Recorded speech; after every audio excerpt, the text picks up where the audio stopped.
Hello, White Rock Hill Scholars. It's me, Miss Redmond, to read a very exciting story for our countdown to the last day of school. And just a reminder that there will be a winner drawn at the end of this video for who will be receiving our story today. So make sure that you watch all the way through to see if you are the winner. Our story today is called Rosie, Revere, Engineer. And it is by Andrea Beatty.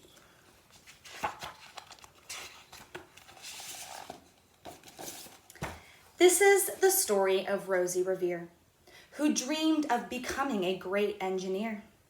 In Leela Greer's classroom at Blue River Creek, young Rosie sat shyly, not daring to speak.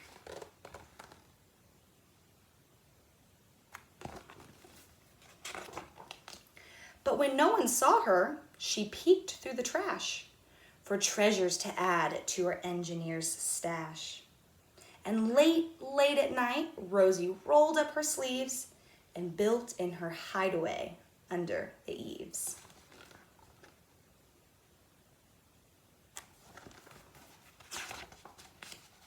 Alone in her attic, the moon high above, dear Rosie made gadgets and gizmos she loved. And when she grew sleepy, she hid her machines far under the bed where they'd never be seen.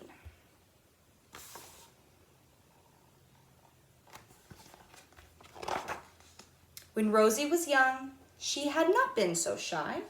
She worked with her hair swooping over one eye and made fine inventions for uncles and aunts. A hot dog dispenser and helium pants.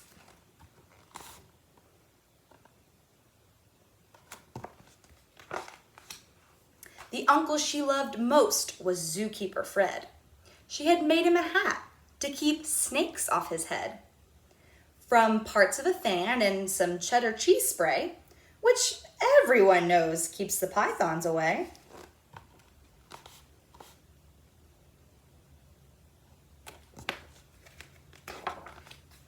And when it was finished, young Rosie was proud. But Fred slapped his knee and he chuckled out loud. He laughed till he wheezed and his eyes filled with tears, all to the honor of Rosie Revere, who stood there, embarrassed, perplexed, and dismayed. She looked at the cheese hat and then looked away. I love it, Fred hooted. Oh, I truly do. But Rosie Revere knew that could not be true. She stuck the cheese hat on the back of her shelf, and after that, she kept her dreams to herself.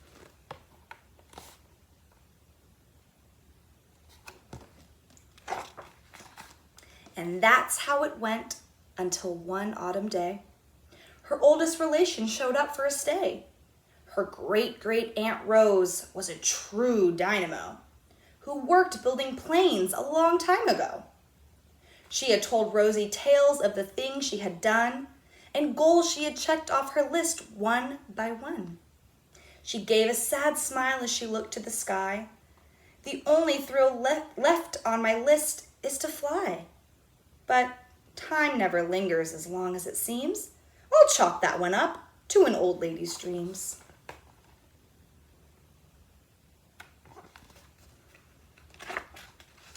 That night, as Rosie lay wide awake in bed, a daring idea crept into her head. Could she build a gizmo to help her aunt fly? She looked at the cheese hat and said, no, not I. But questions are tricky and some hold tight. And this one kept Rosie awake through the night. So when dawn approached and red streaks lit the sky, young Rosie knew just how to make her aunt fly.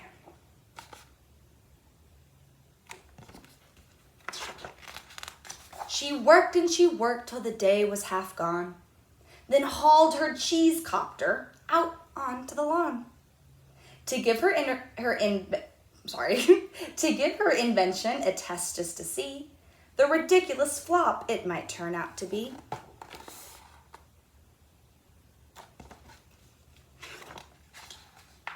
Strapped into the cockpit, she flipped on the switch. The Hello Cheese copter sputted and twitched. It floated a moment and whirled round and round. then froze for a heartbeat and crashed to the ground.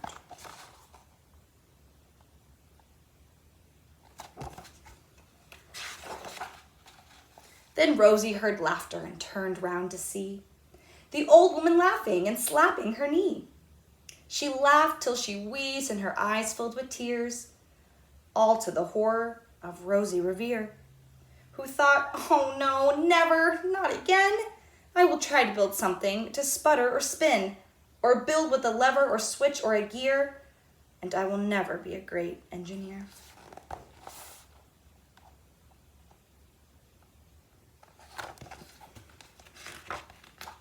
She turned round to leave, but then Great-Great-Aunt Rose grabbed hold of young Rosie and pulled her in close and hugged her and kissed her and started to cry. "You did it! Hooray! It's the perfect first try. This great flop is over. It's time for the next." Young Rosie was baffled, embarrassed, perplexed. "I failed," said dear Rosie. "It's just made of trash. Didn't you see the cheese copter crashed?" "Yes," said her great aunt. "It crashed, that's true. But first it did just what you needed to do. Before it crashed, Rosie, before that, it flew."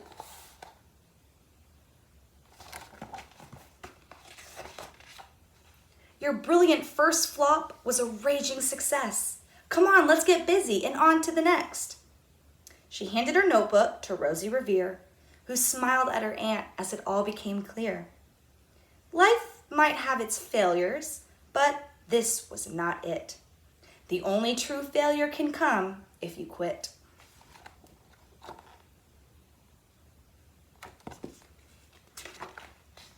They worked till the sun sneaked away to its bed. Aunt Rose tied her headscarf around Rosie's head and sent her to sleep with a smile ear to ear, to dream the bold dreams of a great engineer.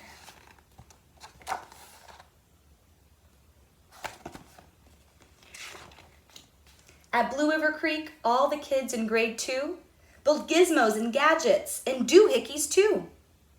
With each perfect failure, they all stand and cheer, but none quite as proudly as Rosie Revere.